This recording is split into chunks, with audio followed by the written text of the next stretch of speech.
তিনটে পয়েন্ট আপনারা মাথায় রাখুন। ফ্ল্যাশব্যাক। সো হে গাইস, আসসালামু আলাইকুম। কেমন আছো তোমরা? আশা করি তোমরা সবাই ভালো আছো। সো ফাইনালি এখন কিন্তু চলে এসেছি আমি খিলকাপুরে, যেহেতু এখানে আসছে আমাদের প্রাণ প্রিয় পীরজাদা আব্বাস সিদ্দিকী ভাইজান।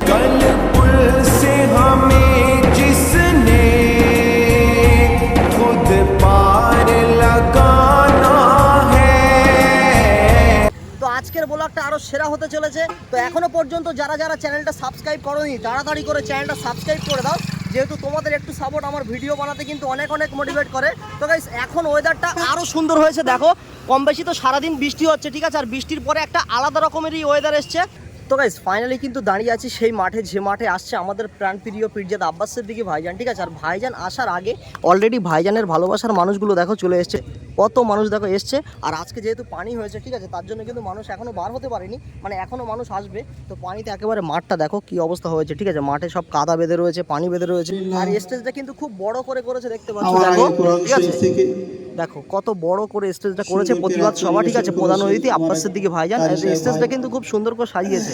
আর স্টেজের সামনে দেখো কতগুলো মিডিয়া, দেখো স্ট্যান্ড বসিয়েছে, দেখো কতগুলো, দেখো একবার কতগুলো মিডিয়া। আজকের অনুষ্ঠানে যারা এসেছেন, তো গাইস, এই মুহূর্তে একদম দাঁড়িয়ে আছি রাস্তার ওপরে বলতে গেলেই চলে। আর ভাইজান আসার আগে ভাইজানের ভালোবাসার মানুষগুলো দেখো কত হারে এসছে, দেখো, ঠিক আছে, এখানে ভাইজানের ভালোবাসার মানুষগুলো দেখো শত শত মানুষ, ঠিক আছে, মানে গুনে না ফোরানো যাবে না, দেখো, ঠিক আছে। আর পানি হচ্ছিল একটু আগে, পানি এখন থেমে গেছে, আকাশ পুরোপুরি পরিষ্কার হয়ে গেছে। তো আর কিছুক্ষণের মধ্যে আমাদের প্রাণ প্রিয় পীরজাদা আব্বাস সিদ্দিকী ভাইজান চলে আসবে।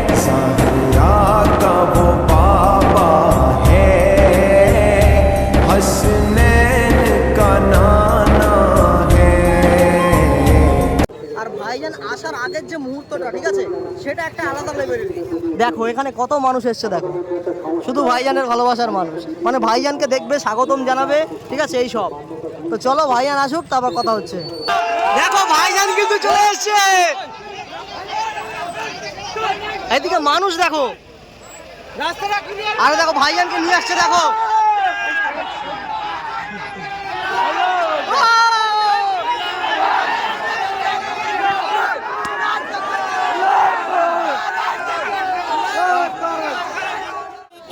এই মুহূর্তে কিন্তু ভাইজানের গাড়ি আসছে, দেখো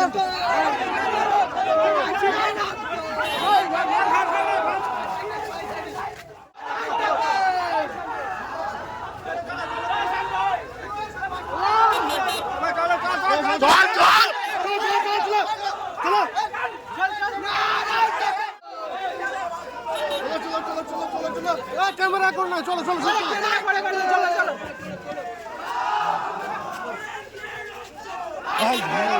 চলো না, চলো চলো চলো চলো।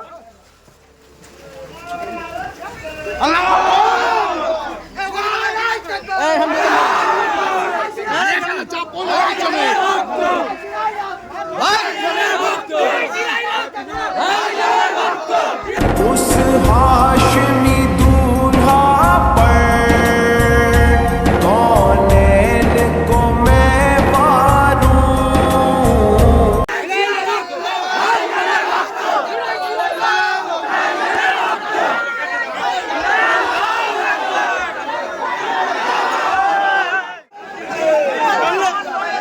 দেখো এই মুহূর্তে কিন্তু ভাইজান চলে এসছে। আর ভাইজান চলে আসার সাথে সাথে হাজার হাজার লক্ষ লক্ষ মানুষ কিন্তু দেখো ভাইজানের ভালোবাসায় কিন্তু চলে এসছে, দেখো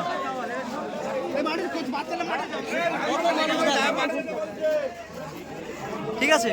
ঠিক মতো ভাইজানের ভিডিও করতে দিল না সবাই, মানে এত পরিমাণ লোক হয়েছে। আর এই হচ্ছে ভাইজানের পার্টি অফিস, ঠিক আছে।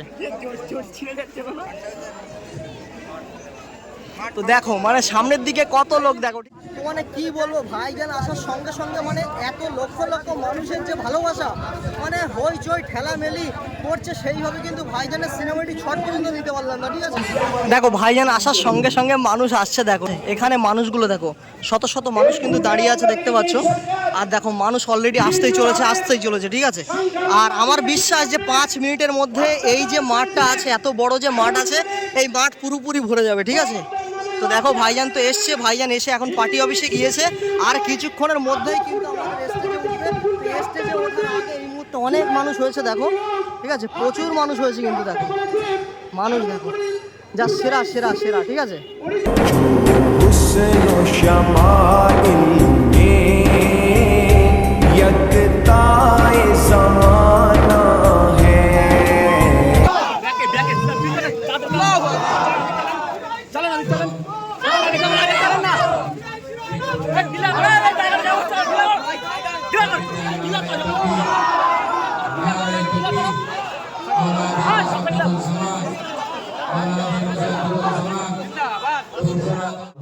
আরো জনে বলুন নারাই তাকবীর।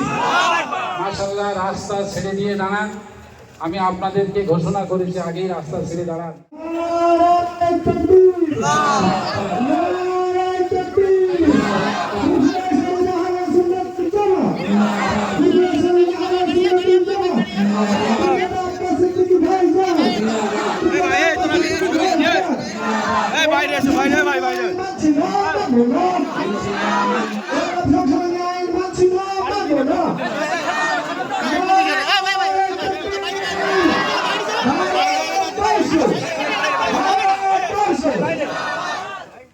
জামানের রক্ত আল্লাহ পাক বাংলার জমিনে যাকে আমাদের পথ প্রদর্শক হিসাবে আল্লাহ মনে হয় নির্বাচিত করেছেন, সেই পীরজাদা আব্বাস সিদ্দিকী ভাইজানকে আমার অন্তরের হৃদয়ের স্থল থেকে অসংখ্য মোবারকবাদ জানাচ্ছি, সম্মান জানাচ্ছি।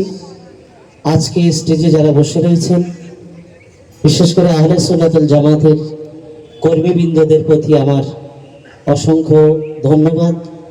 আজকে তারা ওয়াকাফ সংশোধনী যে বিল 2025 যে কালা কানুন কেন্দ্রীয় সরকার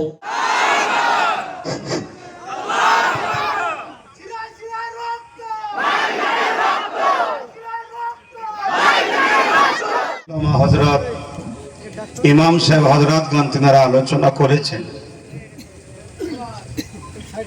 আজকে যে আমাদের আলোচনা সভা কাশ্মীরের পহেলগাঁওতে নিরীহ ভারতীয়দের উপরে সন্ত্রাসবাদীদের বর্বরচিত হামলায় তার প্রতিবাদ এবং এখনো সেই হামলাকারীদের উপযুক্ত শাস্তি, যেটা আমরা মনে করি তাদেরকেও মৃত্যুদণ্ড দেওয়া দরকার, সেটা এখনো কার্যকরী কেন্দ্র সরকার করতে পারছে না। এবং পাশাপাশি অপরদিকে সংবিধান বিরোধী ওয়াকাফ কালা কানুন তৈরি করে ভারতবর্ষের দ্বিতীয় বৃহত্তম জনগোষ্ঠী মুসলিম সম্প্রদায়ের ধর্মীয় ভাবভেগে আঘাত দিচ্ছে। এই বিষয় নিয়ে আজকে আমাদের আলোচনা সভা। 10 বছর আগে যেমন বলেছিলাম, যেগুলো আজকে ঘটছে আগামী দিন বলে যাচ্ছি, ওই সকল ওলামাদের ঘরেও মুসলিম সমাজী হিসাবটা গন্ডায় গন্ডায় কিন্তু আগামী দিন বুঝে নেবে যুব সমাজ। কারণ আমাদেরকে আজকে পুরো বানে ভেসিয়ে দেওয়া টাইপের ভাসিয়ে দিয়েছে।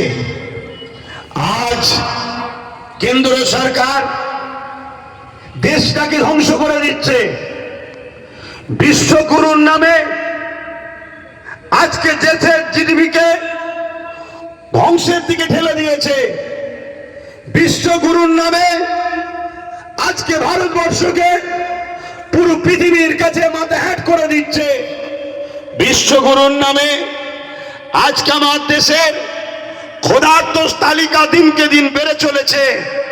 বিশ্বগুরুর নামে কেন্দ্র সরকার আমার দেশের এয়ারপোর্ট থেকে শুরু করে, আমার দেশের রেল থেকে শুরু করে, আমার দেশের বিভিন্ন প্রপার্টিগুলোকে, ঐতিহ্যপূর্ণ সম্পদগুলোকে আজ বেসরকারীকরণ করে পাবলিকের হাতে বিক্রি করে দিচ্ছে।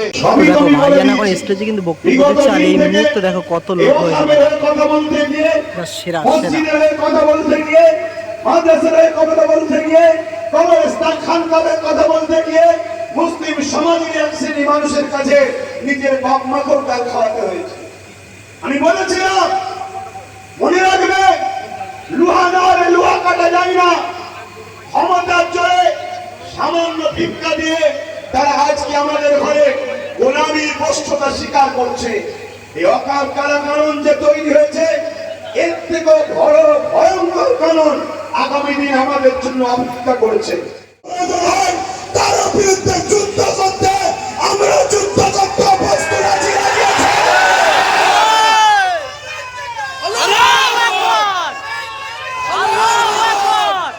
আরেকটা কথা বলি, আপনার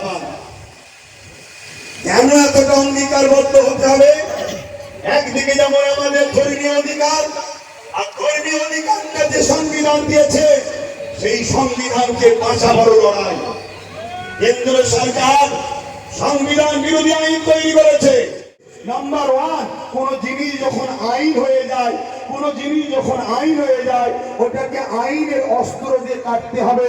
তাই আমাদেরকে লোকসভা, রাজ্যসভায় যখন এটা আইন হয়ে গেছে, এটাকে কাটার উপায় একমাত্র রয়েছে এখন সুপ্রিম কোর্ট।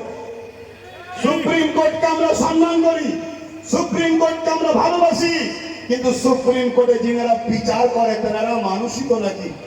চলে বলেন। এই সুপ্রিম কোর্ট থেকেই একটাবার রাইট আইন বেরিয়েছিল, রায় বেরিয়েছিল কি আস্থার উপরে বাবরি মসজিদে থাকার পরেও, বাবরি মসজিদ প্রমাণ হওয়ার পরেও বাবরি মসজিদকে কিন্তু আমরা ফিরে পাইনি, কারণ সুপ্রিম কোর্ট আস্থার উপরে ফাইসাল্লা দিয়েছিল। তো দেখো এই মুহূর্তে কিন্তু ভাইজানের প্রোগ্রামটা শেষ হলো, আর আস্তে আস্তে মানুষ কিন্তু চলে যাচ্ছে। ঠিক আছে, অনেকক্ষণ ধরে কিন্তু মানুষ ছিল।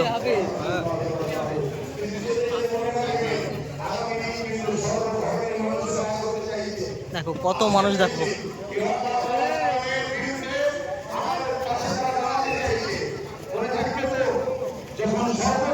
দেখো সবাই কিন্তু বেরিয়ে আসছে। ঠিক আছে, ভাইজানের প্রতিবাদ সভা শেষ হয়ে গেছে, ভাইজান কিন্তু এখন স্টেজে রয়েছে। এদিকে সবাই কিন্তু যে যার বাড়িতে চলে যাচ্ছে। দেখো তো গাইস, ফাইনালি তো ভাইজানের বক্তব্য শুনলাম। ঠিক আছে, আর প্রায় 3 মাস পরে আমাদের প্রাণ প্রিয় পীরজাদা আব্বাস সিদ্দিক ভাইজানকে পেলাম, আর বক্তব্যগুলো এত সুন্দর লেগেছে তোমাদেরকে কি বলবো। ঠিক আছে, তো আজকের ব্লগটা কার কেমন লেগেছে সেটা কিন্তু অবশ্যই আমাকে কমেন্ট করে বলো। A few moments later. তো চলো, যারা যারা নতুন তাড়াতাড়ি আগে চ্যানেলটা সাবস্ক্রাইব করো। আর ভিডিওটা কিন্তু এখানেই শেষ করছি। যদি ভিডিওটা ভালো লাগে অবশ্যই like, comment, share and subscribe. আর চলো দেখা হচ্ছে কিন্তু পরের কোনো নেক্সট ভিডিও। ততক্ষণ take care, bye and love you, tata.